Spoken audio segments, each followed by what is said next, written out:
troisième vendredi du mois, les trois sorciers de Smart Bourse sont de sortie pour cette première échéance mensuelle de l'année 2023. Philippe Béchade avec nous en plateau. Bonsoir Philippe. Bonsoir. Président des Éconoclastes, rédacteur en chef de la Bourse au quotidien. Jean-Louis Cussac avec nous également, Perceval Finance Conseil. Bonsoir Jean-Louis. Bonsoir Grégoire. Merci d'être là et merci à Romain Daubry d'être avec nous également. Bonsoir Romain. Bonjour Grégoire. Membre de la cellule Info d'experts de Bourse Direct, l'échéance décryptée par vos soins Romain, avec une compensation donc 6 996,9,90 points, qui semble être le niveau de compensation parfait. C'était parfait. C'était parfait, c'était le niveau d'alerte intraday qu'on avait fixé depuis quelques jours.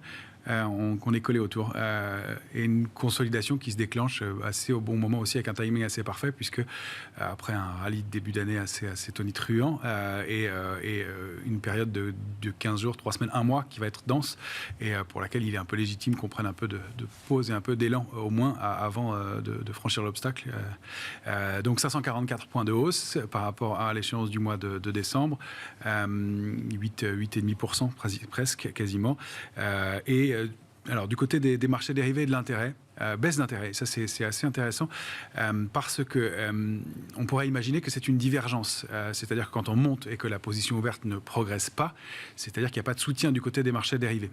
Mais ça a eu lieu quand même avec un volume qui a progressé, même si ce n'était pas des volumes énormes, mais avec un volume qui a progressé, et puis des opérateurs qui ont continué à se couvrir au fur et à mesure de la hausse. C'est-à-dire qu'on a des niveaux de couverture qui ont lieu jusqu'à certains niveaux, à 6005 on se couvre, puis quand on arrive à 6700 points, on décide ou non de se couvrir à nouveau, ça a été le cas. Et puis à 7000, on aurait pu penser que les opérateurs trouvaient qu'il était tard pour se couvrir ou que ce n'était pas légitime. Et ça a été le cas aussi dès qu'on a atteint les niveaux. Donc toujours une hausse sur fond de scepticisme. Et c'est ça qui laisse à penser qu'on a un mouvement qui ressemble à celui de fin 2018, début 2019, où, moi je m'étais fait piéger d'ailleurs, je pensais qu'on allait consolider un peu plus parce qu'il n'y avait pas eu d'intérêt du côté des marchés dérivés. Des volumes qui étaient un peu en hausse, mais du côté des marchés dérivés, pas de soutien.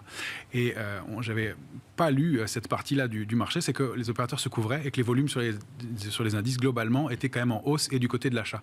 Et je pense qu'on a à peu près le même genre de configuration, c'est que cette hausse et ce rallye qui est entamé fin septembre a laissé beaucoup de monde sur place. Et on le sait, il y a beaucoup de gestions qui l'ont déclaré, qui cherchaient de meilleurs points d'entrée encore fin décembre. Je pense qu'ils ont eu du mal à les trouver. Et puis, beaucoup de hedge funds aussi qui sont sous-investis. Il y avait toute une politique contre, dans un marché de manque de visibilité, de décider d'être sous-investi, d'avoir des ratios de levier moins forts qu'habituellement et une aversion au risque plus marquée. Donc, je pense que ce mouvement s'est formé aussi faute de pression baissière. Et on n'en a toujours pas à ce stade. C'est aussi ce qui laisse à penser qu'on a un mouvement qui reste peut-être rapide, mais en tout cas qui est plutôt l'ouverture d'un mouvement global assez fort et pas un mouvement d'excès qui va être violemment corrigé. Je pense, à court terme en tout cas. Pour dire les choses clairement, qu'est-ce qui serait, après ce run incroyable, qu'est-ce qui serait un niveau de consolidation ou de retracement idéal qui permettrait de consolider cette tendance haussière et qui permettrait de repartir éventuellement vers d'autres sommets? On a une dizaine de jours de flottement, j'exagère, il y a beaucoup de choses qui vont se produire la semaine prochaine. On a Alstom, LVMH, STM qui vont publier en France, Rémi Cointreau, Ubisoft, mais il y aura Microsoft, Tesla aussi aux États-Unis, ASML, Nextera, le géant de l'énergie. Donc ça va être des acteurs majeurs et dans différents domaines. Mais le cœur des publications, ça va être dans 15 jours.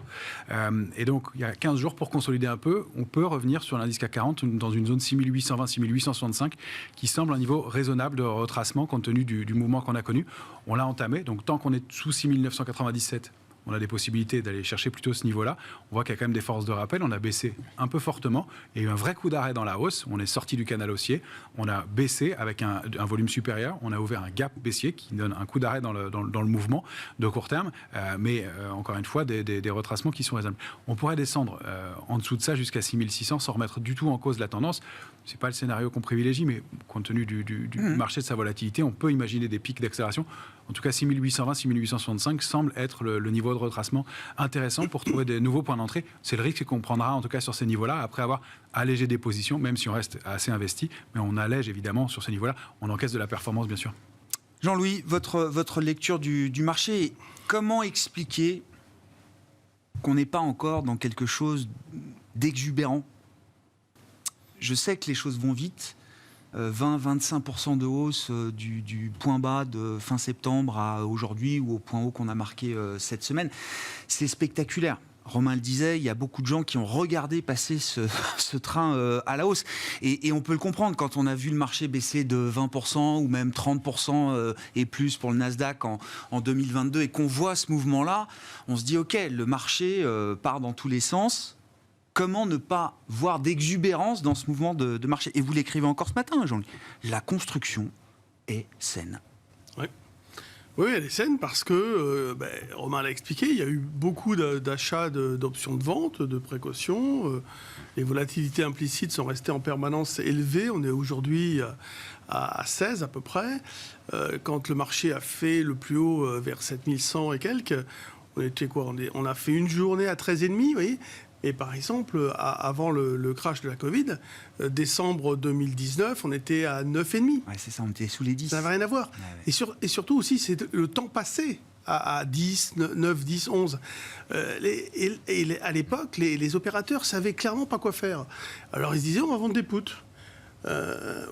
Aujourd'hui, il y a quand même des petites différences. Parce que ceux qui ne sont peut-être pas rentrés dans l'Eurostoxx 50, avec le CAC aussi, bien sûr, mais... ils ont peut-être aussi acheté du marché chinois qui a bien boosté. Donc, il n'y a pas que le marché européen, bien évidemment. Maintenant, il y a beaucoup... quand on lit les commentaires à droite, il y a beaucoup de divergences d'opinion, il y a beaucoup on se rend compte qu'il y a beaucoup d'incertitudes pour la suite, que beaucoup de choses sont liées à des aspects politiques, comme le gaz, par exemple. Quand on entend, oui, la Chine va partir, l'énergie va coûter plus cher.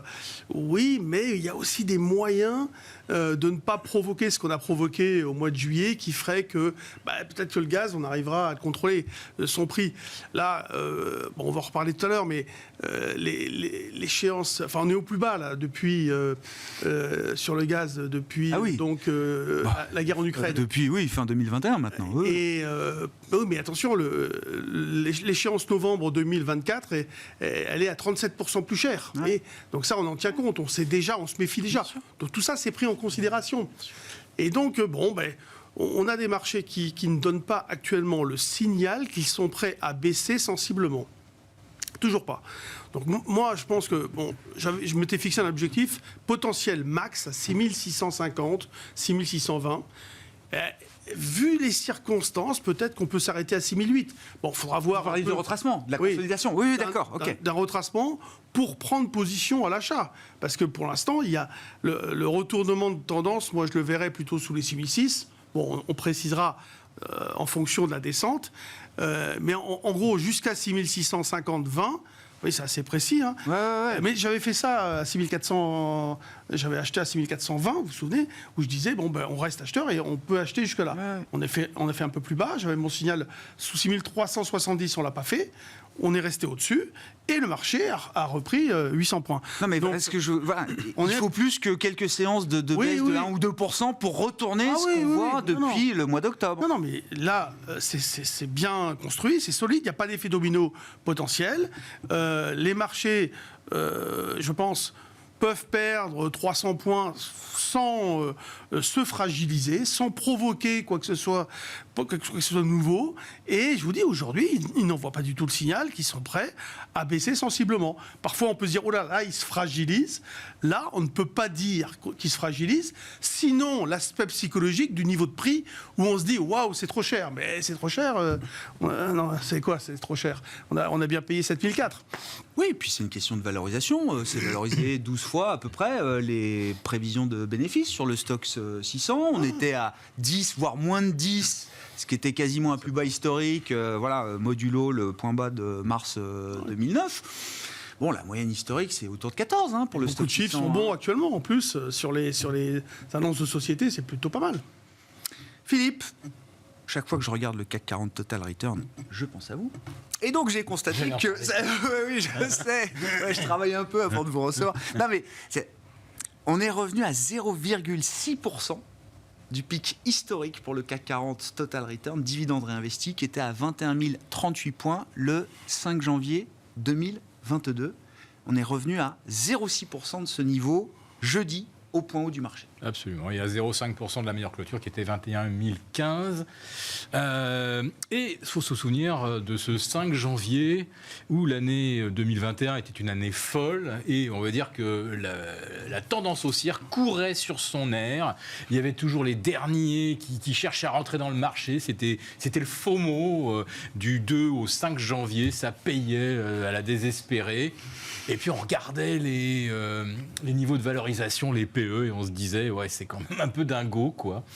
Surtout avec le gaz, le pétrole qui ont vachement progressé, parce que n'oublions pas que le gaz, s'il est retombé à ses niveaux d'avant la guerre, est encore très, très au-dessus de ses niveaux d'avant la flambée de l'automne 2021. Donc là, la référence, il faut voir où on la situe. Donc, à 21 000 ou 20 900 il y a 3 jours. On a un marché au plus haut, mais le 5 janvier 2022, les taux sont à 0. Bah ouais, l'argent est gratuit. Là, aujourd'hui, il est à 2,50 en Europe, il est à 4,5 aux États-Unis. Ce n'est pas les mêmes conditions. Hein, aujourd'hui, on peut choisir comme solution de repli du monétaire américain à 4,5, ça va bien. Hein. Bon, on considérait que 21 000, c'était quand même très, très, très cher début 2022. Et aujourd'hui, à 20 900, on se dit, on cherche quel sera le prochain point d'entrée. Entre-temps, les bénéfices ont quand même progressé de 20% en Europe, Philippe, et les dividendes ont été de retour également. Alors ça, bien sûr, quand on regarde en moyenne, mais bien sûr quand on regarde en détail après, on se rend compte que Total, c'est pratiquement un quart des dividendes du CAC. Et que mécaniquement, les dividendes 2022 ont progressé essentiellement par l'effet dollar. C'est-à-dire que dans un premier temps, l'euro a beaucoup baissé. Donc, les bénéfices rapatriés en dollars prenaient 8 à 10%. Mécaniquement, sans que l'entreprise ait gagné plus d'argent. Donc, vous retirez le biais Total. Ça fait déjà, on n'est plus à 12 pour le PER moyen hors Total. On est déjà à 14. Donc on est déjà revenu assez haut. Et si vous retirez l'effet dollar, vous vous dites, bon, donc on trouve toujours des arguments, on met les lunettes roses et on regarde tout ce qui est vraiment bien rose. Ce qui est un peu pâle, on en parle à peine. Moi, une autre chose qui m'étonne, c'est que la guerre, elle éclate bien en Ukraine, elle est bien sur notre sol, c'est bien nous qui avons des prix de l'énergie 4 fois supérieurs à ceux des États-Unis. Et finalement, c'est quand même le S&P qui perd 13-14% en 2022. Donc, il est un petit peu en retard par rapport au CAC qui, lui, n'en perd que 9. Et là, depuis le 1er janvier, le CAC, il est à 8,5. Et le S&P quasiment à 0. Et le Dow Jones est même légèrement négatif. Donc, on nous parle aujourd'hui d'un rattrapage de l'Europe par rapport aux États-Unis. On rattrape quoi ?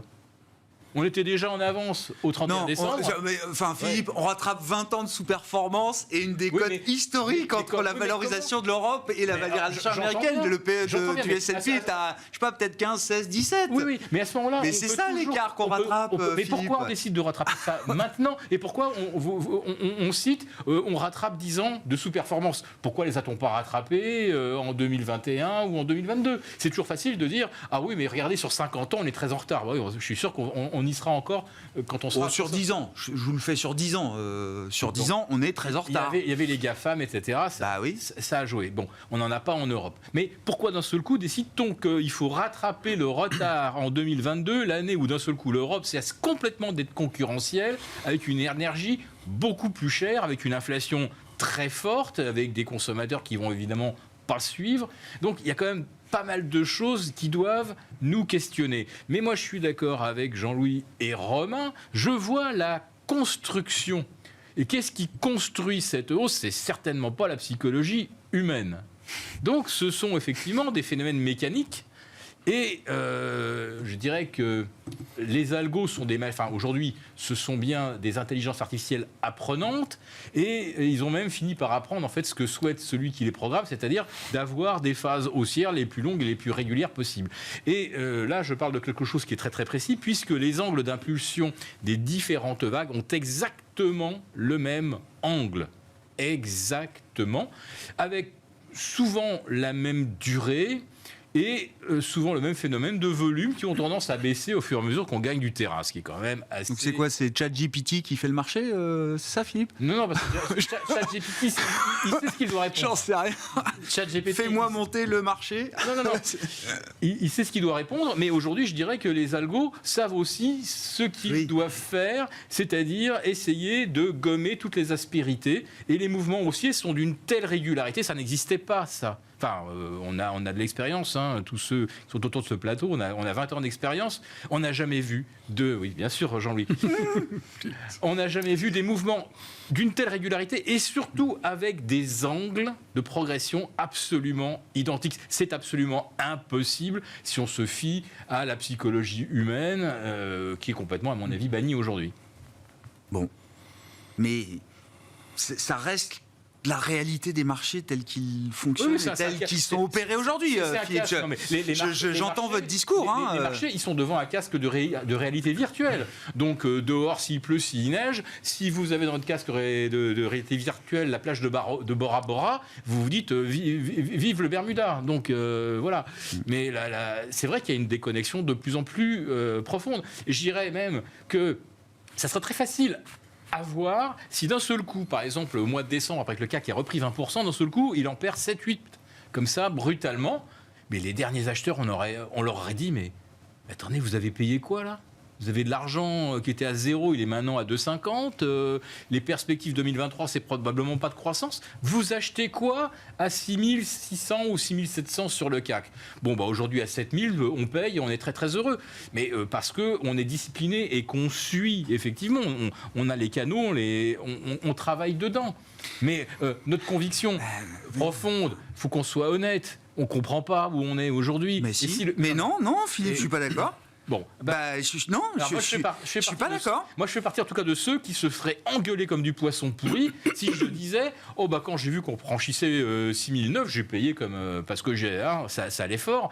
Et si demain on est à 6006, les gens on dirait mais vous avez acheté quoi, monsieur Béchade ? Enfin, vous arrêtez pas de nous dire regardez la croissance, les bénéfices. Je suis pas d'accord parce que je suis d'autant plus confortable en parler que on parle de ce risque à la hausse depuis 5700 points sur le CAC le 29 septembre. Oui, il y a dans cette émission, c'est un discours que j'entretiens. Je suis d'accord, c'est peut-être pas le discours majoritaire, mais quelques-uns ici et d'autres sont venus nous dire le 29 septembre, arrêtez de shorter les actions européennes, vous allez vous faire massacrer. Le 29, on était survendus comme pas possible, ça se voyait quand même. Et alors oui, mais Philippe, non mais je comprends que le dernier acheteur à 7115 points, là, évidemment, il y a toujours un dernier acheteur et c'est toujours une main fragile, plus fragile que celui qui a acheté à 5007. Oui. Mais 5007, on avait tous les indicateurs, le même tableau de bord de marché. Il y a ceux qui y sont allés et ceux qui n'y seront pas allés. On était là après 7 semaines de hausse et on se disait, effectivement, on était survendu le 30 septembre. 7 semaines plus tard, fin novembre, on se disait, ça commence quand même à être un petit peu tendu. Et puis finalement, ça n'a pas retracé, ça n'a pas corrigé. 5-6% en fin d'année, quand même. En dehors de ce qu'on peut entendre de ta part sur le fondamental, il y a quand même une conjonction de facteurs qui a fait que ils avaient anticipé une récession. Pas une récession, un crash économique. Ouais. De 5 points de PIB en Allemagne, c'était les scénarios qu'on avait il y a 6 mois. C'est pas une récession. Une récession légère, j'allais dire. Aux États-Unis.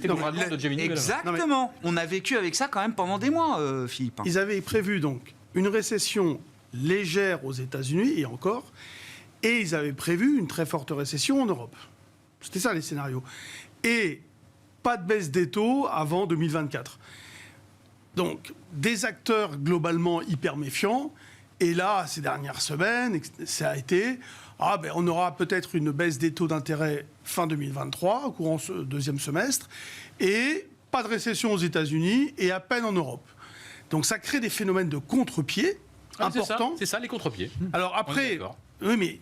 Et nous, ce qu'on observe, sur le plan d'analyse technique, on voit que le marché n'a jamais donné le signal d'un retournement.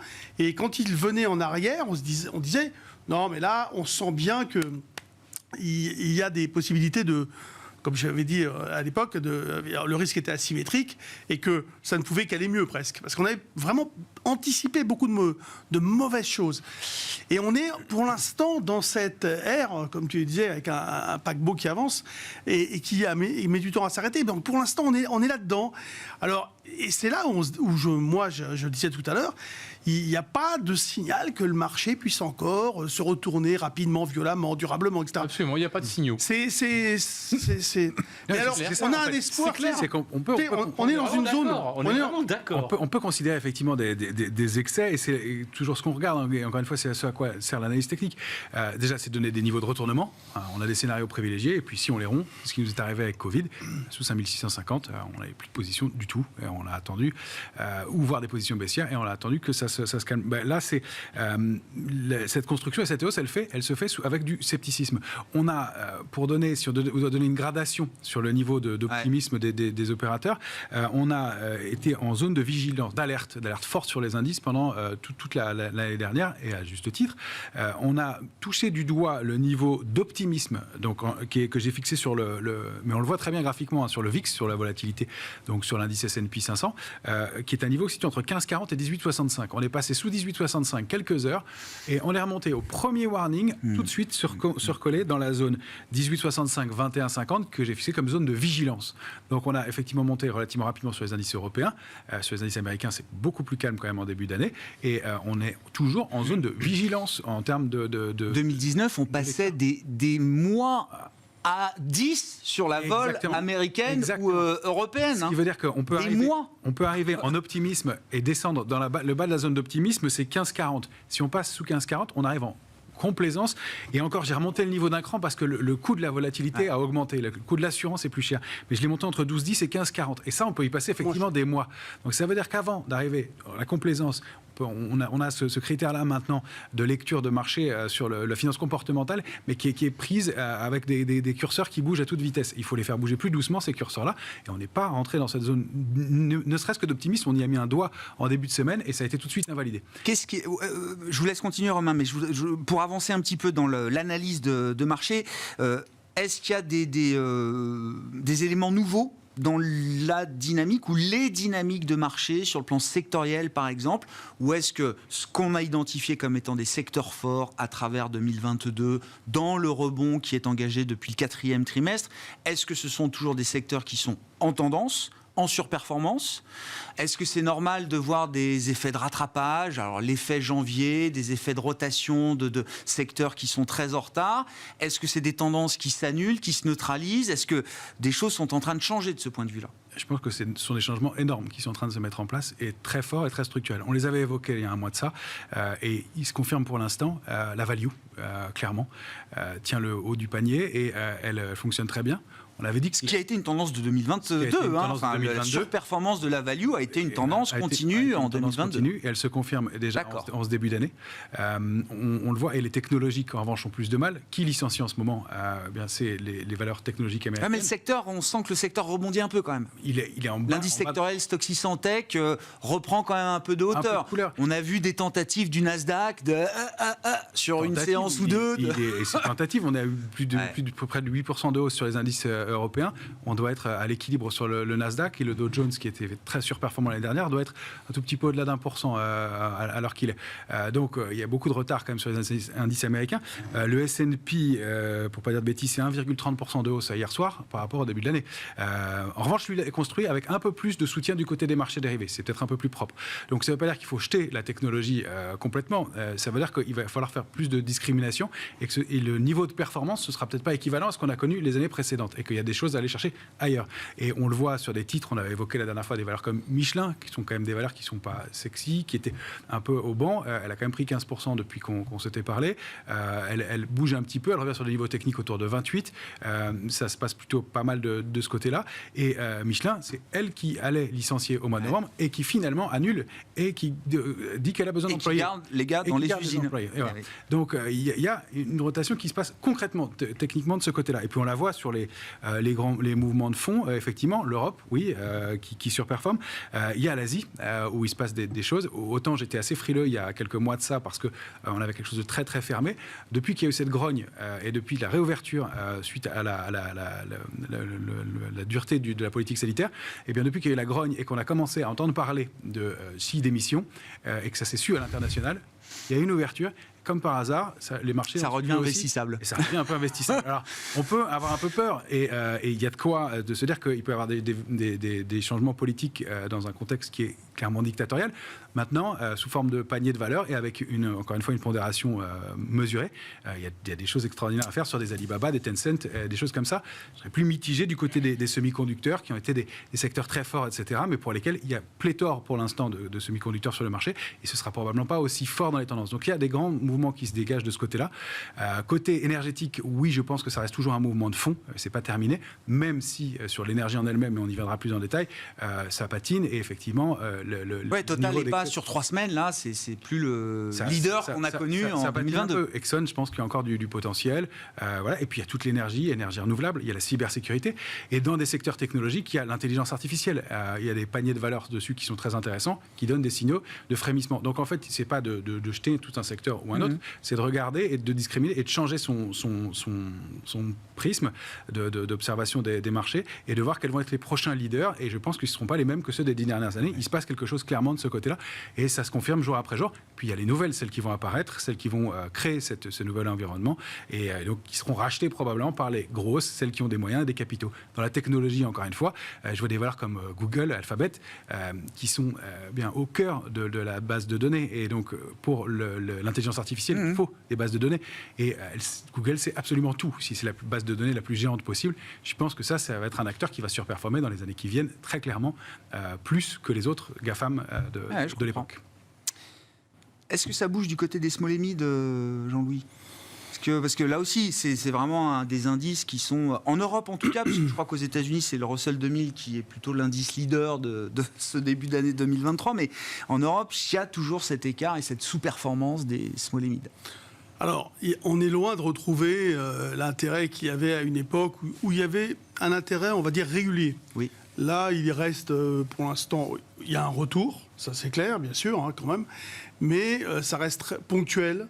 Tous ceux qui s'amusent à spéculer sur les mid et small toute la journée, et j'en connais pas mal, ils ont retrouvé un peu plus le sourire, mais souvent ils me disent ouais non mais bon là il n'y a pas de relais, il y a pas quoi, la densité, et puis tout le monde va dans le même sens au même moment, c'est très violent, donc c'est difficile à travailler. Après on s'aperçoit qu'il y a beaucoup de belles valeurs entre guillemets, enfin il faut les trouver, il faut les connaître. Qui en fait se sortent mieux de la situation. Ouais. Justement, ce qu'on disait tout à l'heure, par rapport aux anticipations, on pensait que... Et du coup, voilà, il y a quand même beaucoup de dossiers qui repartent bien, même dans le secteur automobile. Les équipementiers. Ouais.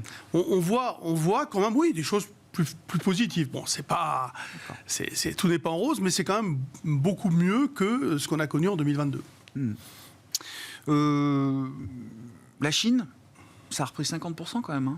Enfin, en dollars, j'ai vu l'indice Chine a repris quasiment 50% depuis les points bas d'octobre. Certains ont fait de bons coups, certainement, ce que je disais tout à l'heure. Il y a ça, il y a la question sur les matières premières aussi. Alors là, je ne sais pas, est-ce qu'il y a une lecture des tendances de matières premières avec la question de savoir comment le marché intègre justement les conséquences de la réouverture chinoise. La fin de la Golden Week en Chine. Ouais. Donc c'est la semaine prochaine. On verra bien les tendances qui se dessinent après. Voilà. Parmi les phénomènes qui m'ont un petit peu marqué, c'est que globalement, avec un VIX qui essaie en ce moment de s'installer en dessous des 20, ça réallume des signaux de confiance, de sérénité sur des actifs extrêmement spéculatifs comme les cryptos. Oui. Et finalement, ce début d'année, c'est surtout le début d'année des cryptos. Et pour le CAC 40, évidemment, des valeurs du luxe, avec LVMH à plus de 400 milliards, Au plus haut. voilà, L'Oréal de 108 milliards, on a Hermès à 175. Enfin, vous prenez les 4 premières championnes du luxe, je mets EssilorLuxottica, puisque Kering est un peu détaché, les 4 premières, ça pèse pas loin de 900 milliards sur 2350 milliards que représente le CAC 40. Donc, si vous rajoutez Pernod et Kering, à ce moment-là, c'est facile. Les 6 valeurs du luxe, c'est 43% du CAC. Non. Ah ouais. Non. 43% de la valorisation du CAC. C'est pas pondéré à 43%, c'est pondéré à 20 et quelques pourcents. Mais, d'accord. Mais ce qui compte, c'est la pondération. Mais voilà, on voit quand même que... c'est 43% de la capitalisation boursière. Voilà, absolument. c'est pas pareil. Ça. Bon, Non, mais c'est une autre manière d'indiquer. Et les GAFAM avaient atteint autour de 35-38. Donc on est déjà... On fait mieux que les GAFAM. Ouais, exactement. Voilà. alors. Donc, tout ça pour dire que... C'est vraiment le retour du CAC dans toute sa splendeur. Pour ceux qui s'intéressent aux small et mid, là, on ne veut que du luxe, on ne veut que des big caps. Donc il y a peut-être un moment où, si le marché reste positif, peut-être que les small caps, elles vont à leur tour connaître un rattrapage. Ce serait un vrai signal d'appétit, ça. Mais on voit qu'en tout cas, en attendant, les investisseurs ont préféré y revenir sur des actifs beaucoup plus spéculatifs, comme les cryptos. Et puis aujourd'hui, la faillite de Genesis, ça n'a pas d'impact. Je pense que Gemini, un des frères Winklevoss, ils vont perdre entre 7 et 800 millions de dollars, puisqu'ils étaient à peu près pour un quart dans le financement de Genesis. On voit que les dominos continuent de tomber, et puis que là, il y a de nouveau de l'argent qui cherche à aller quelque part où il y a de la plus-value rapide, je dirais pas facile. Voilà.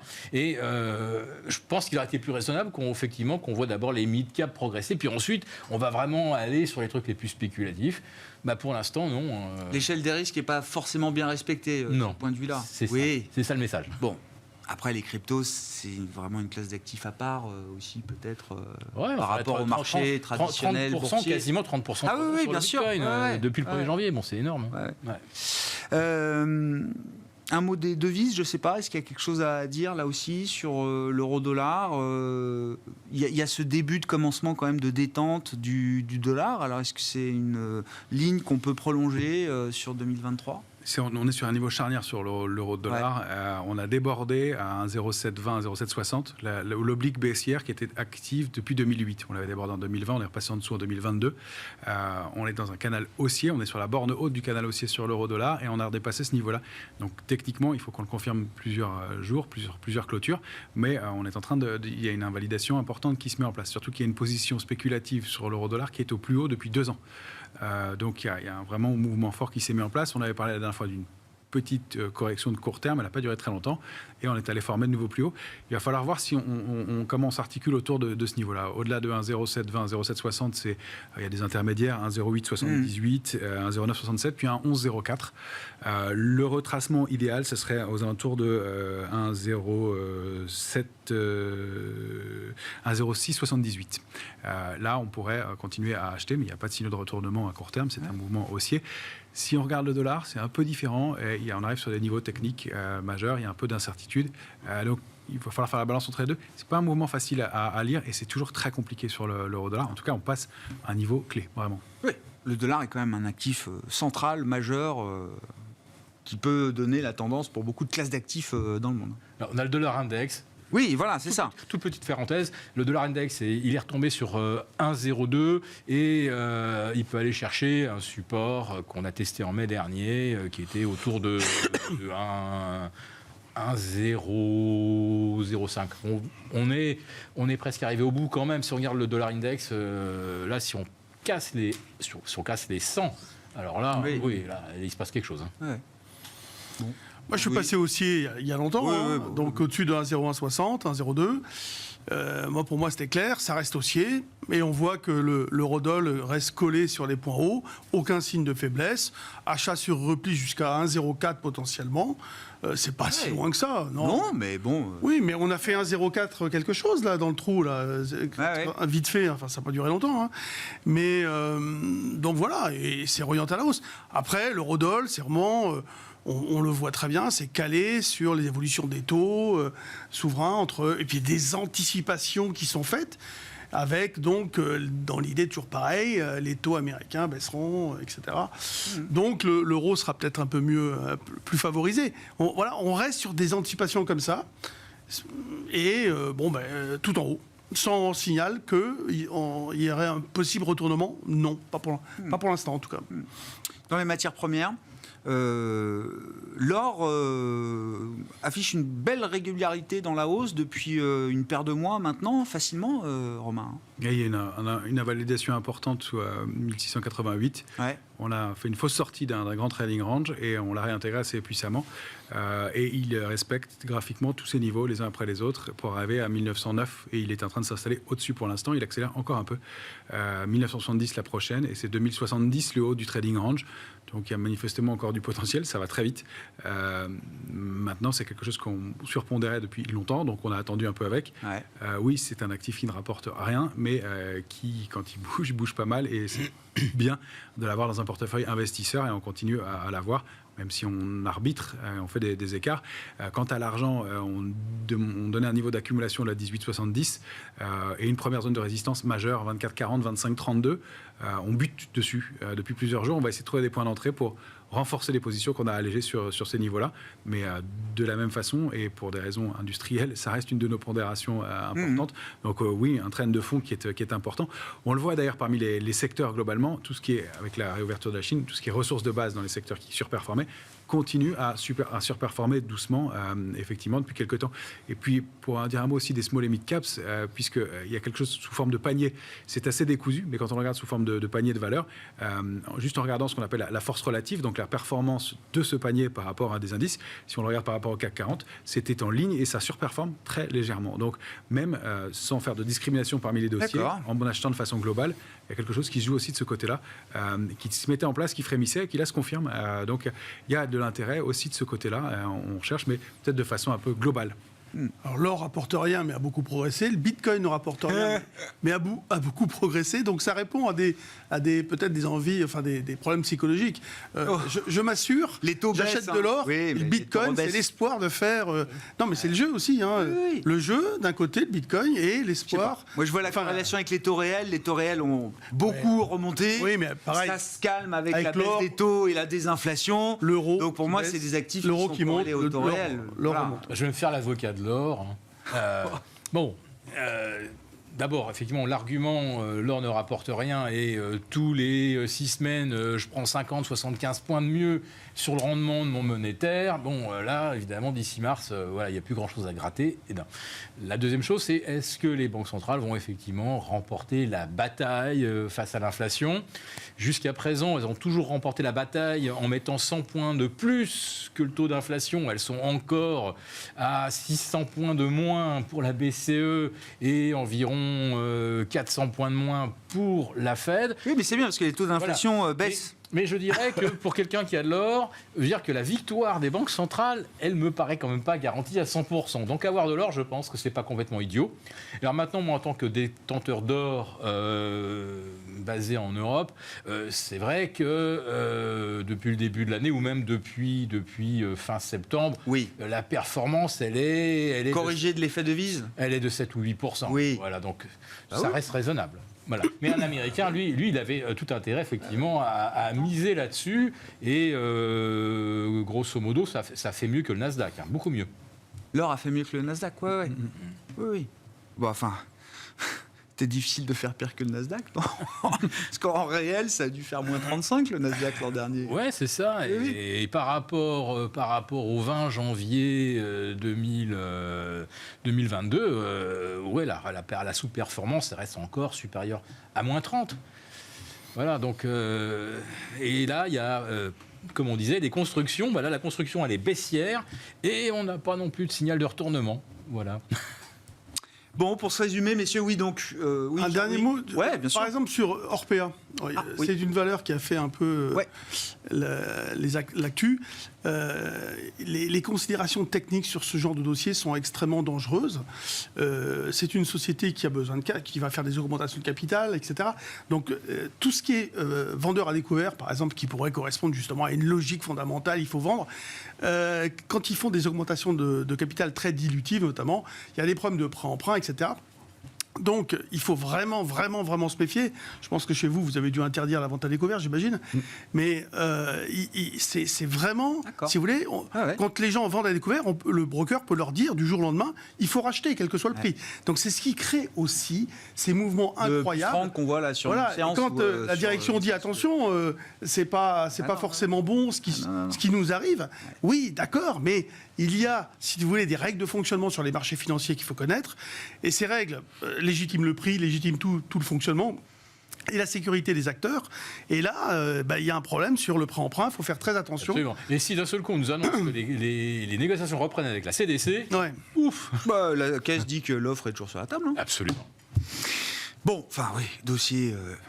Enfin, je sais pas, il y a quand même... On peut aimer se passionner pour Orpea quand on investit ou quand on trade, il y a peut-être d'autres choses à faire. Oh là, oui. Oui, non mais voilà, je suis d'accord. Bon. Mais c'est le côté technique qu'il faut, pour lequel il faut faire attention. Ouais, donc c'est spéculatif plus avec les enjeux techniques que vous décrivez. Toutes les contraintes. Merci beaucoup messieurs, merci pour ce tour de table avec nos trois sorciers. Chaque troisième vendredi du mois, vous le savez, à partir de 17h en direct sur Bismart, on revient sur l'échéance du mois de janvier, en l'occurrence, avec une belle échéance et une compensation pour le CAC 40 à 6996 points. Merci beaucoup messieurs. Romain Dobré, Bourse Direct, Jean-Luc Hussac, Perceval Finance Conseil et Philippe Béchade, La Bourse au quotidien et les Éconoclastes étaient avec nous en plateau.